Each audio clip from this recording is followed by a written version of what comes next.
বুধবার সকাল 10টা সিলেট কেন্দ্রীয় কারাগার থেকে পুলিশের প্রিজন ভ্যানে করে মহানগর দায়রা জজ আদালতে নিয়ে আসা হয় খাদিজাকে হত্যা চেষ্টার মূল আসামি বদরুলকে। এ সময় জনাকীর্ণ আদালত প্রাঙ্গণে ছিল না তিল ধারণের ঠাঁই। এরপর এজলাসে আসেন মামলার বিচারক আকবর হোসেন মৃধা। এ সময় তিনি 30 পৃষ্ঠার রায়ে খাদিজাকে কুপিয়ে হত্যা চেষ্টার মতো নৃশংস ঘটনায় আসামি বদরুলের সংশ্লিষ্টতা নিরঙ্কুশভাবে প্রমাণ হওয়ায় যাবজ্জীবন কারাদণ্ডের আদেশ দেন। ন্যায় বিচার পাওয়ায় এ সময় সন্তোষ প্রকাশ করেন মামলার বাদী এবং নাগরিক সমাজের প্রতিনিধিরা। রায়ের প্রতি আমি সন্তুষ্ট এবং আইনজীবী যারা আমার পিছনে আসছিলেন সবার প্রতি আমি কৃতজ্ঞ জানাই। এত অল্প সময়ে দ্রুত বিচার হয়েছে এবং ন্যায় বিচার হয়েছে এবং এটা দৃষ্টান্ত হয়ে থাকবে। বদরুলের মতো অন্য কোনো বখাটে এই ধরনের খাদিজাকে অন্য কোনো খাদিজাকে আঘাত করার সাহস থেকে নিবৃত্ত থাকবে। দ্রুততম সময়ে মামলার রায়ে সন্তোষ প্রকাশ করেছেন রাষ্ট্রপক্ষের আইনজীবী। রায়ে বদরুল আলমকে 326 ধারায় যাবজ্জীবন কারাদণ্ড এবং 5,000 টাকা জরিমানা অনাদায়ে আরো 2 মাসের বিনাশ্রম কারাদণ্ড দিয়েছেন। সুতরাং আমরা রাষ্ট্রপক্ষ এবং দেশবাসী সমগ্র জাতি আমরা খুশি হয়েছি। এদিকে উচ্চ আদালতে আপিল করবেন বলে জানালেন বদরুলের আইনজীবী। আমি তো অবশ্যই এই রায়ের বিরুদ্ধে উচ্চ আদালতে আপিল করব, কারণ এই রায়ে আমি সম্পূর্ণ অসন্তুষ্ট। এভিডেন্সের উপরে না যে বর্তমান পরিস্থিতির উপরে ব্যাখ্যা করে এই রায়টা দেওয়া হয়েছে। গত বছরের 3 অক্টোবর সিলেট এমসি কলেজ ক্যাম্পাসে শাহজালাল বিশ্ববিদ্যালয়ের শিক্ষার্থী বদরুল আলম ধারালো চাপাতি দিয়ে কুপিয়ে মারাত্মকভাবে জখম করে খাদিজাকে। এরপর উন্নত চিকিৎসার জন্য ঢাকা স্কয়ার হাসপাতালে আনা হয় তাকে। মাত্র 5 ভাগ বেঁচে থাকার আশা নিয়ে চিকিৎসকরা তার মাথায় জটিল অস্ত্রোপচার করেন। দীর্ঘ 4 মাস চিকিৎসাধীন থাকার পর গত 24 ফেব্রুয়ারি সিলেটের নিজ বাড়িতে ফিরে যান খাদিজা। 26 ফেব্রুয়ারি সিলেট মহানগর দায়রা জজ আদালতে প্রথম সাক্ষ্য দেন তিনি। এরপরই মামলার কার্যক্রম শেষ করে রায় দিলেন আদালত। সময় সংবাদ, সিলেট। এই মুহূর্তে খাদিজার বাড়িতে আছেন আমাদের সহকর্মী ইকরামুল কবির। সরাসরি চলে যাব তার কাছে। ইকরাম, সজল, আমি এই মুহূর্তে সিলেট সদর উপজেলার আউশা গ্রামে খাদিজার বাড়িতে আছি। আপনারা দেখতে পাচ্ছেন এখানে খাদিজার পাশে তার মা এবং তার বামে তার ভাই, পিছনে ভাই এবং সব আত্মীয় স্বজন বেষ্টিত আছে খাদিজা।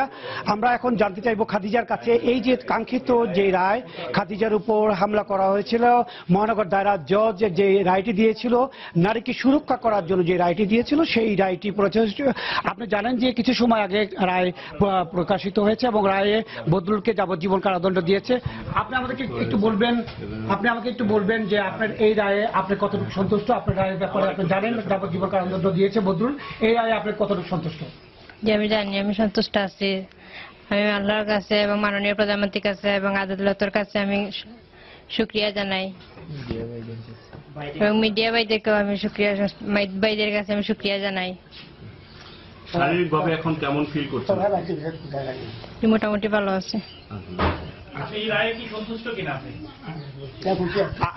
সজল, আপনি শুনছিলেন যে খাদিজা আসলে এখনো যে জিনিসটা বলছিলাম যে খাদিজা এখনো সিআরপিতে আসার পরেও খাদিজা এখনো সম্পূর্ণভাবে তা সে সুস্থ বোধ করছে না। আমরা যখন এখানে এসেছিলাম খাদিজা তখনও বেশ মাথা ব্যথা বা অন্যান্য শারীরিক অবস্থা ছিল। আমি একটু খাদিজার মা এখানে পাশে আছেন, আমি খাদিজার মার কাছে জানতে চাইবো যে আপনার মেয়ের এই অক্ষম অবস্থা বা তাকে ক্ষতবিক্ষত করার যে বদরুল তাকে আজকে যাবজ্জীবন কারাদণ্ড দেওয়া হয়েছে এবং সেই যে রায়টা দেওয়া হয়েছে রায়ের ব্যাপারে আপনি কতটুকু সন্তুষ্ট?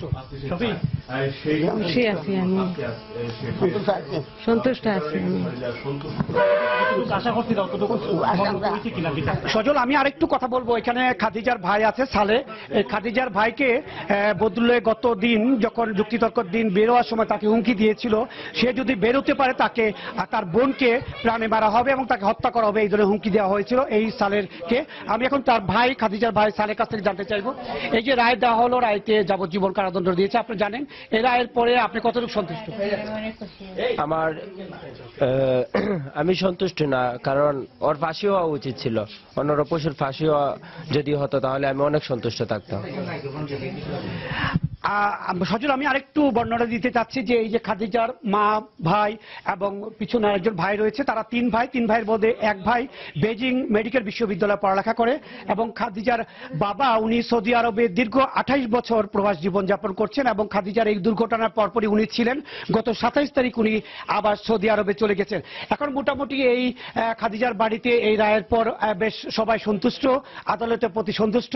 আদালতে এই খাদিজাকে রক্ষার ক্ষেত্রে, নারীর নারীর রক্ষার ক্ষেত্রে আজকে বিশ্ব নারী দিবসে, আন্তর্জাতিক নারী দিবসে এই রায়টি দেওয়ার সময় নারীর অধিকার সমুন্নত রেখেছিল।